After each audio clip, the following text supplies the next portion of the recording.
Jai Hind student. Today in this video, we will basically learn about the digestive system, and the main part of digestive system is the buccal cavity from where the digestion start. And so today in this video only we will learn about the buccal cavity only. Okay, and another video when I will post the another video there we will learn about the oesophagus and other associated part. The video's length will be small so that you can go step by step the entire definitions and its functions. Okay, the entire things which is associated with you that is expected to know. We think that you should know all these things before entering into the examination field. So in this video we will learn about the buccal cavity. We will learn buccal cavity. So here is the buccal. Now see, this is the buccal cavity. Buccal cavity is what? That is in the picture. I am showing you the picture. You can see the with my pointer. I am showing you this is the buccal cavity. This is the mouth area. Especially we put our food here and then we start chewing the food with the help of the teeth. With the help of these teeth. Okay, and also the tongue also helps in the process of chewing. But apart from this teeth and the tongue, there are some other portions of the mouth is also that we generally do not discuss or we generally do not know. Though here in this picture we will know about these four important parts, that is the soft palate, hard palate, palatine tonsils and uvula. And out of this there are lots of things are there, but we will discuss later on in the another picture. Okay, now see, this is the mouth, it is quite visible.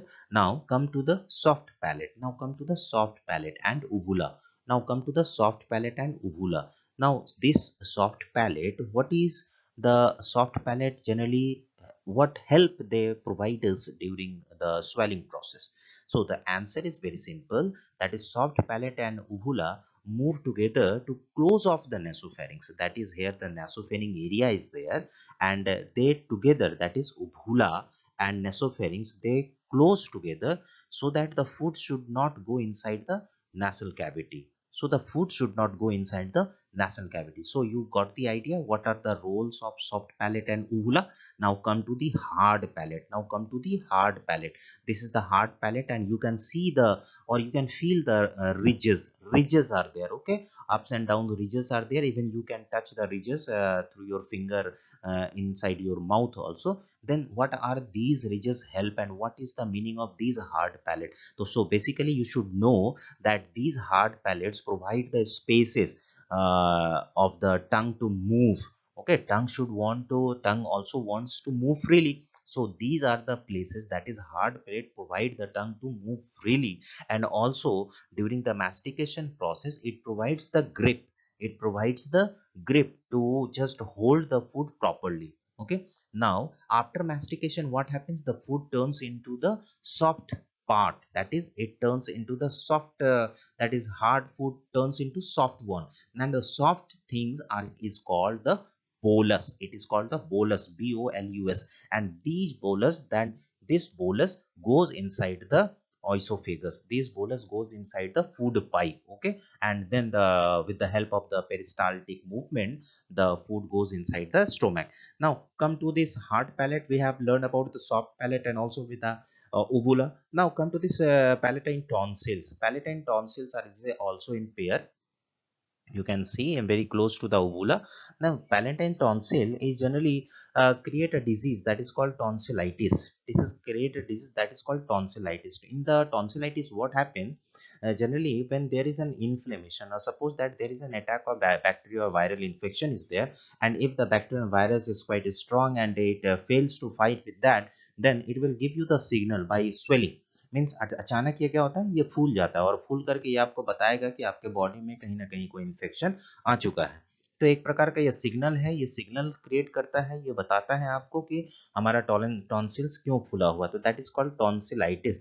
That is an inflammation of tonsil. That is called the inflammation of tonsils. So in this slide we learned about the soft palate, the function of soft palate and uvula, just to close off the nasopharynx area so the food should not go inside that. So nasopharynx, hard palate provides the tongue to rotate freely and is give the space as well as the grip.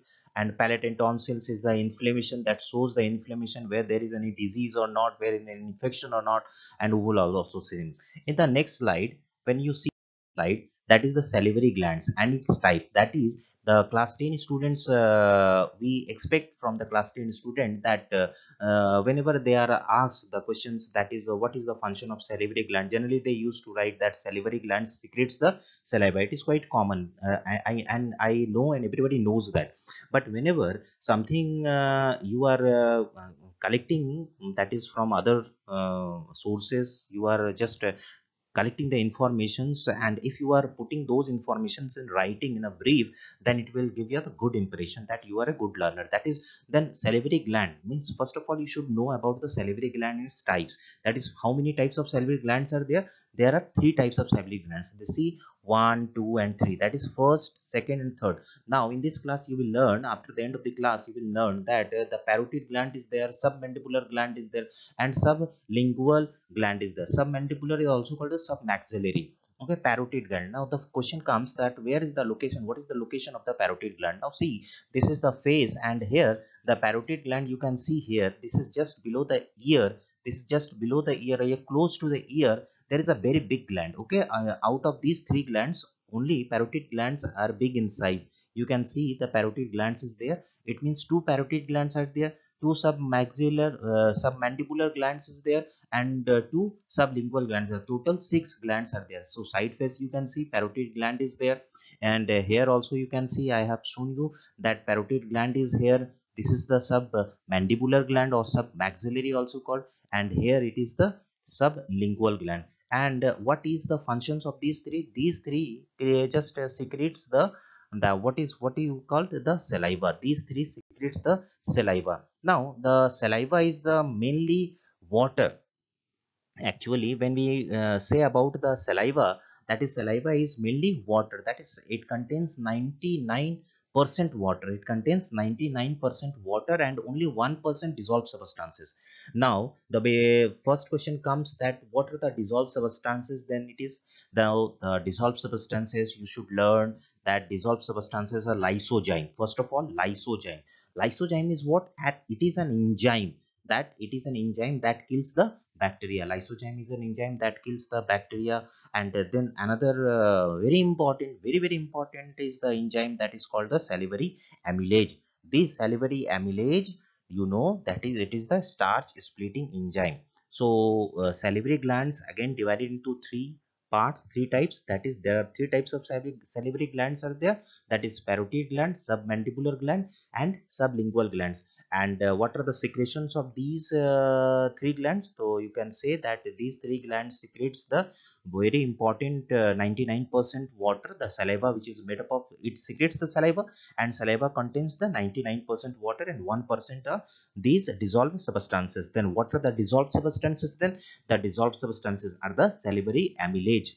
Salivary amylase, you know, this is a very important term. It is also called ptyalin, ptylin, ptyalin. It is also called ptyalin. So it is a starch splitting enzyme. And lysozyme, which is an enzyme that kills the bacteria. If there is a bacteria in the mouth by coming by any food particles and foreign particles, then the lysozyme helps in the killing of the bacteria. Okay, the lysozyme, salivary amylase, these are the two very important dissolved substances present in the saliva. Now we have seen the that is chemical composition of saliva. Then how can you explain the chemical composition of saliva? That is, saliva contains the 99% water and 1% dissolved substances, and in that dissolved substances, that is salivary amylase, that is also called the ptyalin enzyme is present, and there is another dissolved substances that is also called the lysozyme, that is also called the now come to the next slide, that is called the mumps. It is a mumps. Then why I have written? Because if you are having no idea about the mumps, it means you are not knowing completely about the salivary gland. That is, salivary glands were three types. We have seen that parotid gland is there. Now parotid gland, this picture in this picture you see that the parotid gland having the small size. It is good size, normal size. Now when there is an infection in the parotid glands turn swell. it is swollen part. It is swollen part. Now see this girl, and there the one side of the face is swollen. It's swollen. It means that there is the parotid gland, and this is the swollen gland. Why it is swollen? Because it is infected. Why it is infected? Because normal gland is there. It is infected gland because this gland is infected by the mumps virus. This gland is infected by the mumps virus, and viral infection that affects the salivary gland, that is easily preventable by vaccine also. Then which type of vaccines you should take? Then up to 12 years from the child birth of the child, and up to 12 years the vaccine is called MMR. The vaccine is called MMR, measles, mumps and rubella vaccine. This is the booster dose, and every child has to take.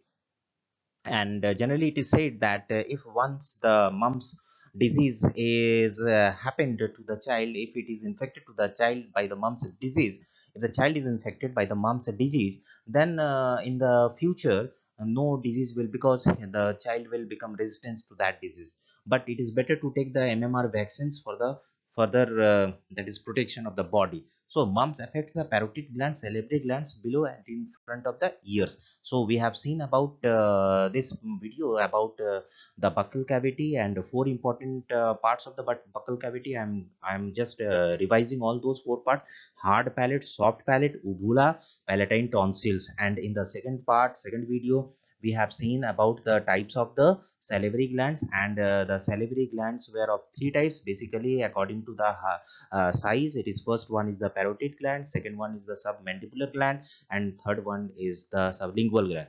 And thereafter we have seen about one of the diseases that generally affects to the child up to the this type of disease. Generally it also affects the adult also. So it is the disease called the mumps, where the parotid gland is getting swollen, and it is the viral disease, not a bacterial disease.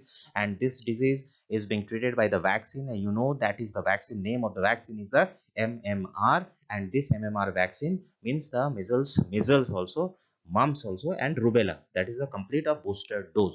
Okay, so up to this we have learned all these things. So I hope you will go through that video many times so that it can get learned by heart.